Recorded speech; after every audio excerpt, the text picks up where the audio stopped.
मामला उठाया है पशु परिचय भर्ती में नॉर्मलाइजेशन के नाम पर लाखों युवाओं के साथ अन्याय।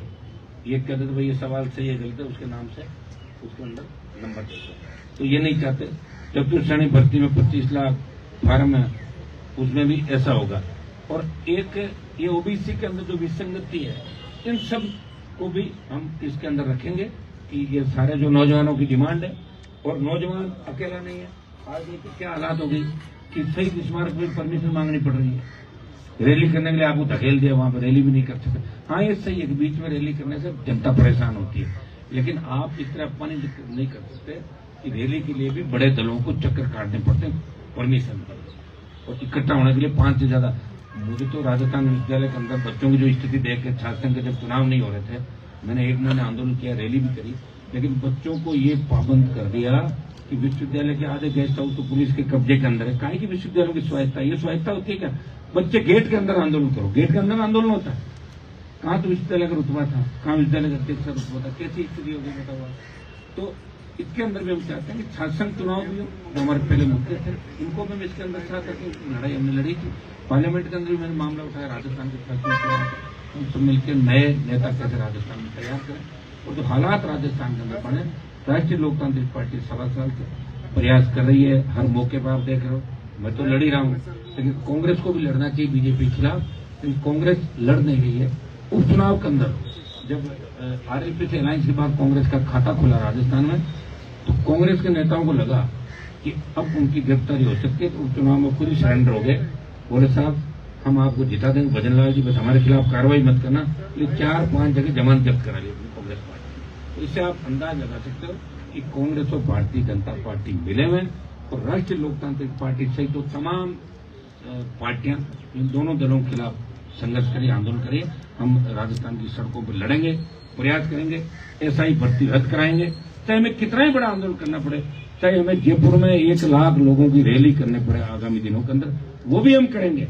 और परसों से हमारा ये आंदोलन शहीद स्मारक से शुरू होगा। संघर्ष समितियां भी हमारे साथ रहेगी, और राष्ट्रीय लोकतांत्रिक पार्टी संघर्ष समितियों के साथ मिलकर एसआई भर्ती को रद्द कराने के साथ साथ तमाम जो सरकार की कमी खामियां हैं, तमाम जो आम जन को, जवानों को, जिस तरह हमारे पद खाली है, बेरोजगारी भत्ता है, दूसरे मामले कानून की बिगड़ती स्थिति राजस्थान के अंदर, भ्रष्टाचार ब्यूरो पकड़ लेता है, तो आप ये बताइए कि इनको आप परमिशन नहीं देती सरकार वापिस उनके चालान की, तो कितनी बड़ी विडंबना राजस्थान के अंदर। तो इन सब बातों को लेकर एक मैं ये भी करूंगा कि एसओजी के अंदर टोटल जो अधिकारी आपके एसओजी में, वो तो टोटली शायद मेरे हिसाब से होंगे 20-30 अधिकारी। इतनी फर्जी पेपर भर्तियों की जांच कैसे कर पाएंगे आप मुझे बताओ। एक अधिकारी अगर जाएगा तो उसका खुद का रूटीन भी रहेगा, वो किस तरह काम कर जाएगा। तो मैं चाहता हूं कि 100 अधिकारी तुरंत प्रभाव जो खाली पड़े बेचारे पोस्टिंग नहीं मिली, ऐसे लोग जो ईमानदार हैं या कुछ समय तक ईमानदार रह सकते हैं, देखो लंबे समय तक लोग रह नहीं पाएंगे ईमानदार। देखा हमने भ्रष्टाचार निरोधक जो ब्यूरो में पोस्टिंग कराते हैं तो पूरे टाइम लूटते हैं बाद में, और बाद में एसीबी में जाके और चोरों को पकड़ते हैं, चोरों को पकड़ते हैं। ये हालात है राजस्थान के देश की।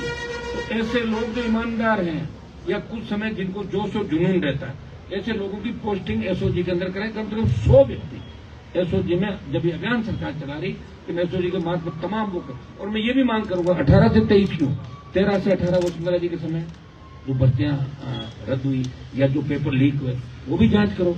आरपीएससी के तमाम चेयरमैन उनकी जांच के, रामूराम रायकर, बाबूलाल कटारा 2 ही थे क्या इनकी जाति के नेता नहीं है?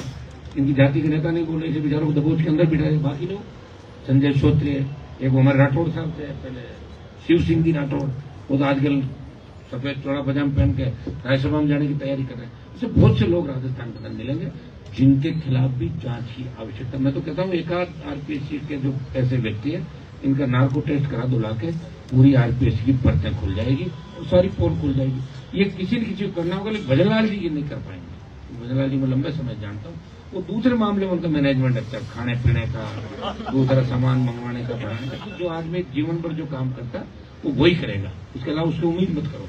अब मेरे बारे में मैं कह दूं, मैं संघर्ष ही करूंगा, इससे संघर्ष मेरे से बढ़िया कोई नहीं करता। जिद और जुनून के साथ आगे बढ़ना। समझदार कई लोग जब आप तो मंत्री नहीं बने तो मंत्री बन के क्या कर लेते भाई, कोई लड़ाई भी तो लड़ेगा। मुझे राजस्थान में एक लड़ने वाला व्यक्ति भी थी, मुझे ये सौभाग्य मिला कि मैंने पार्टी बनाई 70 साल में, और मेरे बाद में बीजेपी भारतीय आदिवासी पार्टी, 2 पार्टी राष्ट्रीय लोकतांत्रिक पार्टी और बीएपी राजस्थान की 2 सिंगल मेंबर पार्टियां देश के ऑल पार्टी मीटिंग के अंदर आपको बैठी हुई दिखाई दे रहा है। तो हनुमान बेनीवाल के संघर्ष का ही परिणाम है कि इतने नौजवानों को राजस्थान में लड़ना सिखाया, अब रह को अधिकार। आंदोलन परसों से हम चालू करेंगे और इसके अंदर मैं स्वयं आंदोलन स्थल पर रहूंगा और बड़ी रैली भी आगामी दिनों में, उसका फिर डे टू डे उसका आगे हम जारी करें। 11 बजे से परसों हमारी संघर्ष समितियां और राष्ट्रीय लोकतांत्रिक पार्टी के पदाधिकारी तमाम बच्चे यहाँ आएंगे और हम कोशिश करेंगे कि आरएलपी का भी जिम्मेदारी एक संभाग वार एक दिन आरएलपी के उस संभाग के लोग उस दिन, इस संभाग के लोग उस दिन, वो हम सारा भी टाइम टेबल जारी कर देंगे। अब आप कोई सवाल वगैरह